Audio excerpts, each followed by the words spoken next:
Hello everybody, welcome to 3-line example solves week number 3. Couple things to note. I said false information in the last video about sandwiching a certain type of cycle, so basically go back and read the pinned comment because that's not true. Also, I'll try to make the audio mono because I realized I was talking into one side of the phone, and then if you're wearing headphones it's just coming out of one ear. That's kind of annoying, so I'll try to do that. And then yeah, that's pretty much it. So let's start. Scrambles in the description as always, and also as always it's very important that you follow along because otherwise you won't understand what's going on. So first scramble, this looks like a good first block, but it isn't. Okay, tracing corners, very standard sort of 8 cycle of corners. Now edges, remember we have this, so this is like UF/UR swap, sometimes UF/UB swap if I'm very desperate, and I'm sure there's something else you can do, like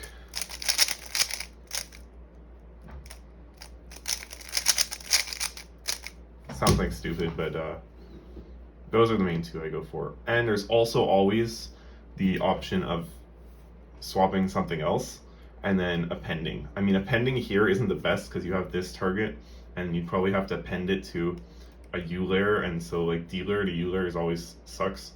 But there's always the option of appending. What that means is, like, if you know you can like save analog and edges by doing a different pseudo swap, then in corners, even if that pseudo swap be done on alg4, you can go that last target to sort of the according the parity target, or the parity target that goes with that pseudo swap, if that makes sense. So like if I have like here is my last one and then I swap UF/UL, I know there's probably a good alg that exists but I don't know it, then you could just go in corners here to here and then do like JPerm. So I don't think that's gonna happen though. Let's just trace edges. Yeah, see, as soon as we hit this, I mean, I could float here, but probably wouldn't, just for saving mental, because I could float here, save an alg, and then append, but I don't really want to do that. I'd rather just keep going. So 2, and then let's just lock in that UF/UR pseudo swap now. By the way, this is dynamic alternate pseudo swapping that I talked about in the seminar. This is kind of the thought process I go through. It's hard to put in robotic terms, but that's how it works. So we go here, and then let me just make sure I'm on the right side. Okay, and then here, here, here, here, and then we have a 2 flip that we're gonna break into because I don't really love that last column, even though it's 8 moves. So pretty standard solve, but hopefully I gave some insight on some more advanced things. So, right, and then this is a really good column if you don't use it, R prime, F prime. I know like there's this, but I don't love that. And you know, you could do 8 mover this, but sometimes you just have to think about, you know, what feels fast, and what feels fast for me right now is going here, here, and then doing that. And okay, for this, I don't know if I do this because sometimes it's hard to cancel with U2s, but let's just say I know that I can cancel like this. You do this column lefty instead of doing it righty. In theory, it's exactly the same. It's like a pure mirror. Actually, not really, because the D move, but anyway, in theory, it's pretty much exactly the same column, just done lefty, so it should be same speed. And if you could cancel a move, sort of, why not? Corners, if you don't know about this one, this is actually really good. I know some standards are like this or this, but D prime, U prime, or D prime, and then it becomes this case. That's pretty good, right? Oh, something I forgot to mention is another thing you can do is if you have some target like this on the U layer, which you're likely to have, and it doesn't have to be UFL, it could be like FUL or whatever, you can do an alternate pseudo swap to save an alg and then parity shift into it, and then that saves an alg. So here I could have done UFUL and then double parity shifted into this target. If that makes sense. This target, and then I do the 2 other columns, and that would solve it. But yeah. Here, let's parity shift. I know this column isn't the best, but I think it's better than doing D2, this, and then rotating back down. So let's do this, which is nice fast thing. And since my hand is on top, I might as well do it like this. You can do it with hand on bottom, right? You could do it regripless, even though I don't really do that often, and you can do it hand on top. So that's a good grip shift case. So nothing solution-wise that crazy, but some interesting stuff there. Solve 2. Solved. Immediately float. Boom. This 2 swap, we could leave that, but usually I break in because otherwise it can get a bit hard, especially once you're floating. Once you're floating, you want to minimize tricks, in my opinion, because already you have a slight, it's like, I mean, I'm very good at UFL comms, but there's still a slight lack of familiarity, like maybe like 97% of UFR, but like when you have slight that, you don't want to start doing crazy things all over the place. Anyway, this leads to good continuation. I'm kind of cheating here, but I would break. This is like I would call this a type 1 break, where you're on an even target, you're on an odd target, and you have to break somewhere to complete the cycle. It's the easiest type of break. And this is just all around quite a bad target for UFL. I would probably go here because I can see that's fast. And I also see this sort of color pattern here that this will force a, wait, never mind. Basically, I see the 2C. I wouldn't see it installed, but now that I'm sort of doing this slowly, I do. So that 2C, and then we float here. And I'll talk about this once we get into exec, because I have some takes on this. So now this is actually good because it demonstrates both types of cycle breaking. This second type of cycle breaking is when you're on a when you have to you don't have to cycle break on an odd target. So you have like a cycle that's completed, usually flipped or twisted, and you don't see something else that you could pair it up with, even though I see this. But just for the sake of an example, I will not pretend to not see this, because usually you can just pair this up and keep going. But then also there is always the risk that you pair this up and you float, and it's like, oh, there was part of a 2 flip. So a lot of the time I just like to keep going when it's this, because you save an alg by floating, but also sometimes you don't save an alg, and also you're forced to use later buffer comms, which I mean, in theory they're slightly slower, but a lot of the time they end up being quite slower because of mental lag. So that being said, when you have this type of cycle break, I had to look for something called what I'm starting to call color patterns, and that is like, I don't know. So for corners, if I were to cycle break here, like let's say I didn't know floating and I had to cycle break, I'd go here immediately because I would see this color pattern, which I know forces something fast. Like anytime you have U layer to anything else, it's probably gonna be fast. Especially if it's like these targets here, that's always fast. So this is like a color pattern I look for in corners. This too, because this one is fast. But here, this is obviously probably the best edge comm you would think of. So I'm going to do that first, and then continuing on. And we remember that we put our flip buffer in here, so if we get to RU, we can float. So keeping that all in mind, we keep going. And we know that we reach this on an odd target, so this will be an even target. So I don't really want to, I know that these pieces are left, and I know there's a flip here, so it's going to leave a 2E, 2E prime, 1F. Which means we have this and this swapped, we have this and this swapped and flipped, and then we have the flip. And at this point, once I look over here, I put on the line fold, don't do any letter pairs, and then I'll improvise it during exec. So this is all pretty standard. What is this? Okay. So when you have this type of thing, you actually have a lot of possibilities on what you can do. You can break into the flip, either sides of the flip, and then keep going. Break into the flip, either side of the flip, and then break into this 2E prime with 4 different options. You can break into this 2E prime with 4 different options, and then break into the flip, and then go, and then finish off the 2E prime. You can break into the 2E prime, finish a 2E prime, and then do a flip alg. And then there's probably a couple other options, but I don't do that. So immediately what I think of here is, immediately what I think of is doing this, and then doing this, and then doing this. Oh, no, never mind. Sorry. And then doing this, and then canceling with lefty. Sorry, that was hard to follow, and my cue popped. So immediately what I think of is going to here, to BU, because that's fast, and then breaking into the flip, and then I know when I have this sort of df to bu type of thing, like I talked about last solve, there's two possibilities. But another thing I could do here is force 3 fast comms where we go like this, break into the flip, and then force the 4 mover and force an 8 mover. So yeah, that's probably the best option there. And then we remember corners, right? Boom, boom. And then here, you know, there's that. There is probably some other options. What I really like here is RUL. RUL, can't sleep on RUL. RUL is fast because it's usually only 8 moves, 8 or 9 moves, right?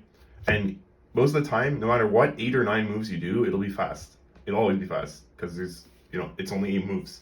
So things like, I don't know, you know, like these edge comms where it feels slow, but it's actually pretty fast because it's only a move. So especially RUL at the end of a solve where you don't have to regrip, you don't have to flow into anything else. The flow is done. You're done flowing into things.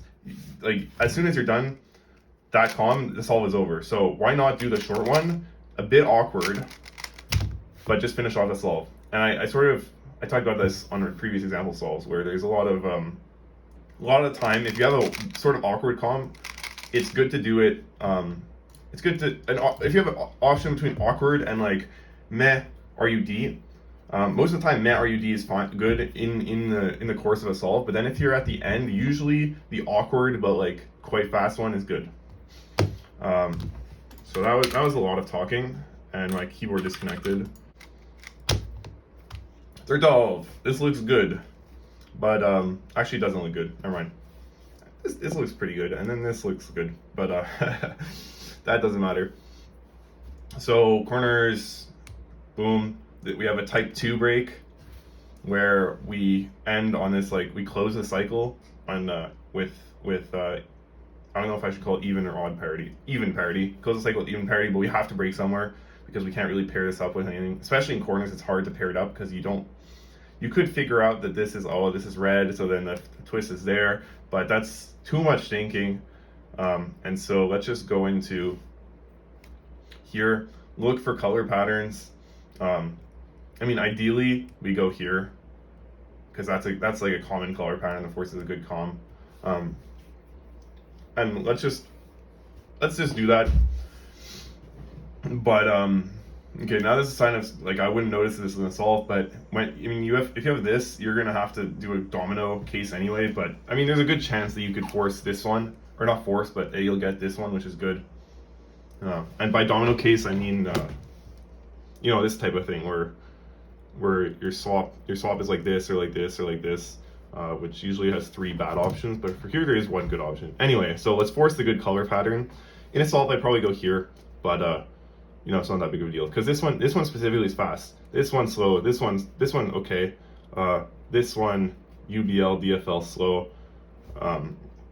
So in general, it's good to avoid those cases. Here, it's not that big of a deal, and I probably would break there, but for the sake of demonstration, and it's something I'm working on as well. I'd probably go here, and then there, right, and then. Here, I don't know if I'm done or whatever, but like if the cycle is flipped or if I have a 2C prime in the back, but I look back and I know I have this, so immediately I want to do UBUL swap. Although, if I can see I save an alg by doing UFUR, there's nothing wrong here with going and just doing 2 UFR comm plus parity, because that saves an alg anyway. And usually corner comms in general, I find them to be faster than edge comms, even though I know that's not the case. But like I'd rather trade an edge comm for a corner comm just because of flow and everything. But I never timed any of that. That's just sort of feeling. So let's go into edges. We want to force this swap, but already it's not looking great. So if we have to force this swap, we'll do that. Boom, boom.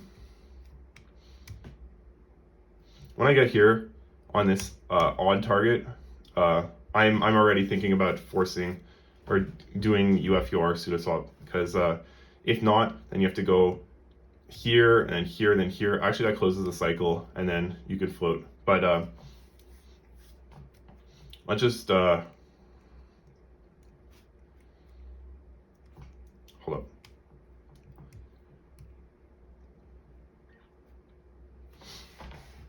Let's just do UFUR This is a case where dynamic alternate pseudo swapping looks good, but it doesn't save an alg, I think. So let's go here, and then we come back here. Oh no, we don't come back there, sorry. We're doing a Fior swap. So then we go, we see this type of thing. I just put on the blindfold because that's a 2e prime, 1f, 2e, or 2e prime, 1f. 2e prime, 1f. And that's the same thing as we had last time, just with a slightly different order because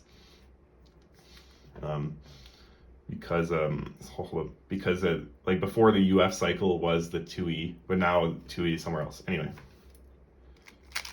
first comm, second comm, third comm, and now we have a lot of options. We could even force a 2e2e, like an actual 2e2 alg, but let's not do that. Let's just go like this, even though this is pretty fast as well, but here you can force this 4 mover, right? So let's go back. I know this video is getting long, but there's a lot of good points here, so I'm okay with it going a bit long. So here we have, you can break into either one of these sides of flips and then keep going with the 2e2e. You can go into the 2e2e, break into the flip, and then finish 2e2e, or you can do the 2e2e and then do a flip alg. And here I think, at least what I see immediately, the best thing to do is 8 mover, 4 mover, 10 mover, right? And yeah, so let's do that. However, does this save an alg? I don't think so. I think we just got cursed by that swap, but it doesn't lead to the worst solution, and I get to show you how I attack this 2 swaps when I'm not doing a parity alg. Hi guys, I'm actually filming this after the fact while rewatching this and editing, and I realized that solve, I actually added an alg because of these like nested tricks that I did, where the first trick I did was that doing UFUR, even though you have a 2 swap that can be parodied in the back, and then also dynamic alternate pseudo swapping. The fact that dynamic alternate pseudo swapping didn't save an alg, it did. It actually didn't add an alg, which is good. But most of the time it'll save an alg. This time it didn't save an alg because of that weird 2 swap in UBUL, or twisted 2 swap, pseudo swap. No, flipped pseudo swap. There you go. Because of that, it didn't save an alg, and because I did that other trick in corners that added an alg with the assumption that and then an edge alg would be saved, it added an alg to the entire solve. But as you can see now, it's not the worst thing because I'll still force something fast at the end. But just keep in mind that sometimes things like that happen, but it's not the end of the world because usually the solve will be about the same quality anyway. So, and it's a good example of when not to actually set up a different pseudo swap. Like, you don't always have to force this. This goes into the sort of the territory of trading corner columns for edge algs. Or corner columns for edge columns. Anyway, we end off here. One thing I could notice is that I could cancel into corners, and I'd probably do that in a solve because anything you can do to help the corner edge to corner transition is extremely important, because that's usually where I find people in the, I don't know, 20, 19, 18 range pause or lose a lot of time. Like that transition, it's got to be perfectly fluent. There's got to be no pause, and so canceling helps a lot with that because you can go right into corners. But yeah, so boom, we broke here, and we go here, and then this 2C. We could talk about 2Cs a bit. So 2Cs, when you're not doing a parity alg, there's 6 ways to attack them, right? Any of these 3 stickers and any of these 3 stickers, and then the rest is forced. But I see it as 3 ways because, actually, it's not really 3 ways, but it's 6 ways, but like, let's say you choose this one, or you choose this one, it's the same first comm. The parity is different. So it's always a good idea to try to pick a good target for parity. Because parity algs they tend to have the most like variation. I don't know. This is all feeling wise also. I haven't done any timing or whatever. But here I think the best option is to go here and then back to here for parity, because out of these 3 parity targets, this one's the fastest, and out of these 3, they all suck, but this one's probably the fastest. So either way, we're going to be doing this blue stuff. It's important to resist the urge to always break to U layer, right? Actually, this would be fast. Hold up. Here, then here, right? Because then you could cancel into it, but I don't think I would see that. Okay, bruh. So let's do here, and here. And then when you have a 2C also like this, you can parity shift sometimes. It doesn't change the columns themselves, but you can cancel. And so let's not cancel though, because it's starting to get complicated. Or no, let's not parity shift. So I do that comm because I know I want to keep my so much to talk about. Okay, so for this comm, there's 2 ways you could do it.